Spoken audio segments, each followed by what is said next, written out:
ये प्लास्टिक की कुर्सियां हैं।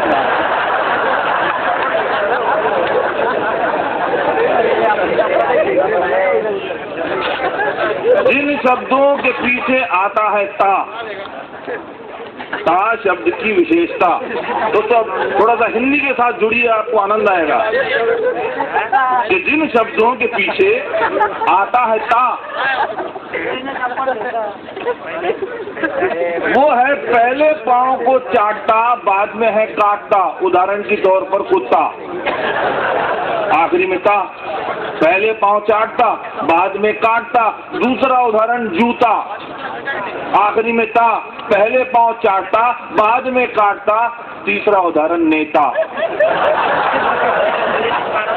पहले पांव चाटता बाद में है काटता।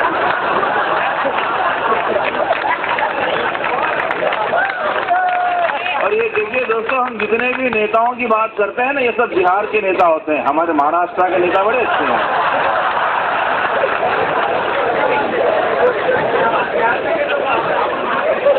कि एक नेता को एक कुत्ते ने काटा, एक नेता को एक कुत्ते ने काटा तो सभी कुत्तों ने मिलकर उस कुत्ते को डांटा।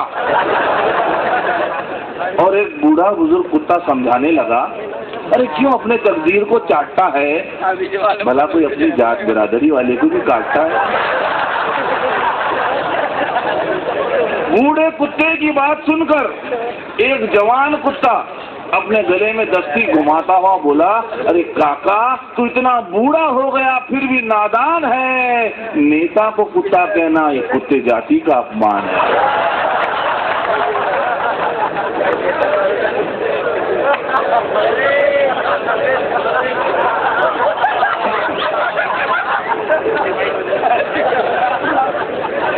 दोस्तों, मैं आपको बता दूं कि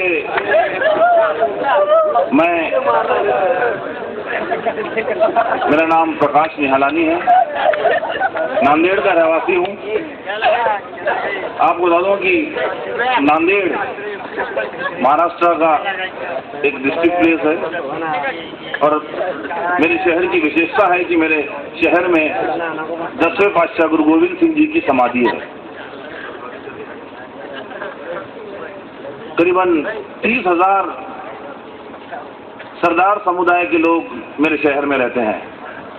मैं एक चीज आपको बता दूं दोस्तों कि अगर आपको कोई मारवाड़ी मिलेगा तो आप कहेंगे कि वो मारवाड़ी है, अगर आपको कोई सिंधी मिलेगा तो आप कहेंगे कि वो सिंधी है, मगर आपको कोई सरदार मिलेगा तो आप कहेंगे वो सरदार जी है।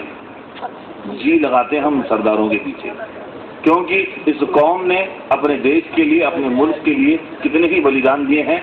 इसलिए भारत के जितने भी औहदे थे बड़े बड़े, उन सभी पे विराजमान थे।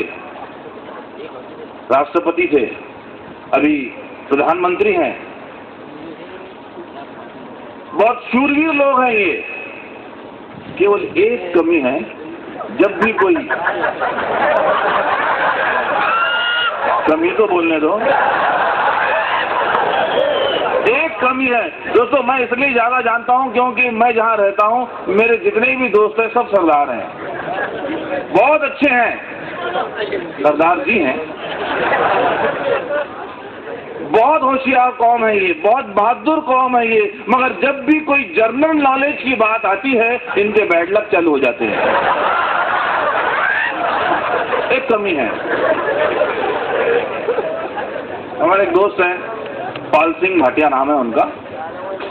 अब देखिए, अब नजर का फर्क होता है। बस स्टैंड पे खड़े हुए थे, एक ट्रक जो है दूसरे खराब ट्रक को खींचता हुआ रस्सी से ले जा रहा था। मुझे बोले, यार प्रकाश भाई देखो क्या अजब बात हो गई। मैंने कहा क्या हुआ? बोले, यार एक रस्सी को उठाने के लिए 2-2 ट्रक लग रहे हैं।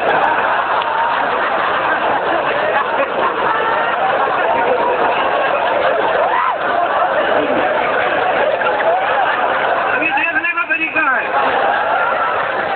ये तरीका देखने का है।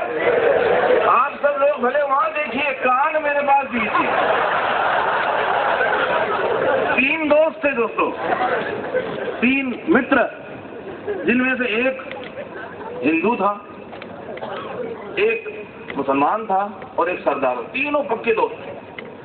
संडे का दिन था, घूमने निकल गए। घूमते घूमते अचानक एक खाई आ गई, खाई में गाड़ी गिर गई, तीनों मर गए और तीनों जैसे ही स्वर्गलोक गए, इत्तेफाक से उस दिन स्वर्गलोक का जो कंप्यूटर था वो खराब था। अब यम ने कहा यार ये तीनों आए हैं, अब इनको कर्म धर्म तो कुछ मालूम नहीं, क्या किया जाए? बोले कुछ नहीं, इन तीनों की एक जनरल नॉलेज की टेस्ट ले लो, जो पास हो जाए उसे स्वर्ग भेज दो और जो फेल हो जाए उसे नरक भेज दो। तो साहब तीनों को बुलाया गया। सबसे पहले बोले हिंदू जी आप एक काम कीजिए, आप 2 का फाड़ा बताइए। 2 का फाड़ा आसान, 2 एकम 2, 4 6 8 10 5। मुसलमान जी को बुलाया गया। बोले देखिए आप 10 का फाड़ा बोलिए। 10 का फाड़ा आसान, 10 20 30 40 50 60 70 80 5। सरदार जी की बारी है, इनकी बैड लक चालू।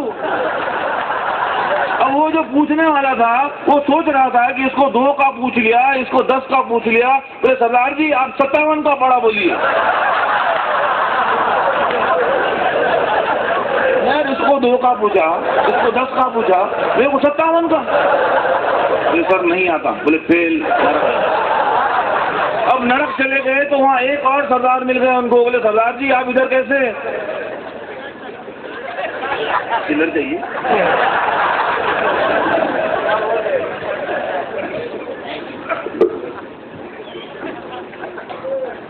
सरदार जी आप इधर कैसे? बोले यार बड़ी बेईमानी करते हैं आपके लोग, हम 3 दोस्त आए थे, एक को ऐसा क्या एक को ऐसा क्या, मेरे को एकदम बहुत कठिन प्रश्न पूछ लिया। बोले कोई बात नहीं कंप्लेन कर दो। बोले हाँ कंप्लेन होती है? बोले हाँ होती है। कंप्लेन कर दी। जब कंप्लेन यमराज के पास गई, यमराज ने कहा यार ये तो खामखा बखेड़ा हो जाएगा क्योंकि गलती हमारी है, कंप्यूटर हमारे खराब है।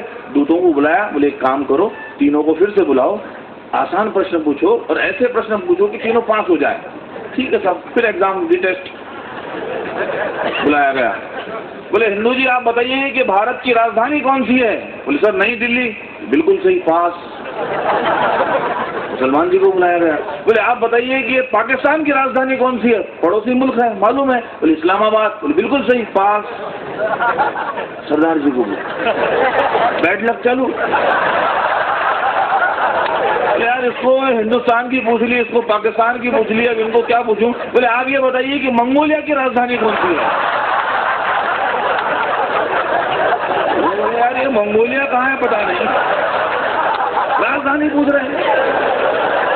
नहीं सर मुझे नहीं पता। बोले फेल। अब साहब इन महाशयों को आदत पड़ गई कंप्लेन करने, फिर कंप्लेन कर दी। अब की बार यमराज बड़ा गुस्से में आया। बोले यार आप बार बार सरदार जी को क्यों फेल करते हो? बोले सर उसको कुछ आता नहीं है। बोले एक काम करो उनको पूछो कि उनको क्या आता है और जो आता है वही पूछो। ठीक है सर। वो बुलाया। बोले सरदार जी आपको क्या आता है? बोले यार हम पंजाब के लोग हैं, पंजाब के बारे में पूछो यार, तुम मंगोलिया पता नहीं कहाँ के बारे में पूछो।